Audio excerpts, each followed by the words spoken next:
Agriculture ലൈഫിൻ്റെ പുതിയ വീട്ടിലോട്ട് എല്ലാവർക്കും സ്വാഗതം. എൻ്റെ പേര് അജിത്ത്.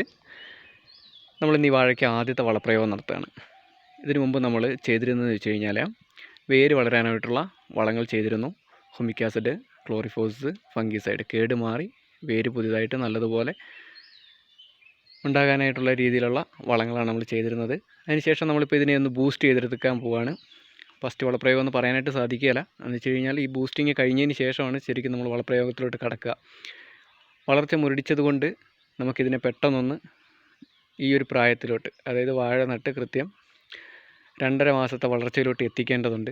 എന്നിട്ട് അതിന് വളം ചെയ്യുന്നതിന് മുമ്പ് ഒരു ബൂസ്റ്റിങ് നടത്തി കഴിഞ്ഞാൽ മാത്രമേ നമുക്കതിനുള്ള പ്രയോജനം കിട്ടുകയുള്ളൂ. വളം ഇട്ട് കൊടുത്തു കഴിഞ്ഞാൽ കൃത്യമായിട്ടുള്ള വളർച്ച കിട്ടുകയുള്ളൂ.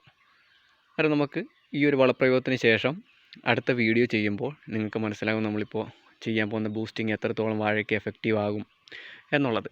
ഇപ്രാവശ്യം നമ്മൾ ചെയ്യുന്ന വളത്തിൽ ഉപയോഗിക്കുന്ന ഒരു കോമ്പോ എന്ന് വെച്ച് കഴിഞ്ഞാൽ സീവീഡ്, ഹുമിക്ക്, അതുപോലെ തന്നെ 18-9-18 NPK വളം, അതുപോലെ റൂട്ട് ഗ്രോത്ത്, അത് ഓർഗാനിക് വളമാണ്. അന്നേരം ഈ മൂന്നിൻ്റെയും കൂടി കോമ്പിനേഷനാണ് നമ്മൾ ഈ വാഴയിൽ ഉപയോഗിക്കുന്നത്. അന്നേരം അത് എത്രയൊക്കെ വെച്ചിട്ടാണ് നമ്മൾ ഉപയോഗിക്കുന്നതും കൂടി നോക്കാം. 18-9-18 10 കിലോ.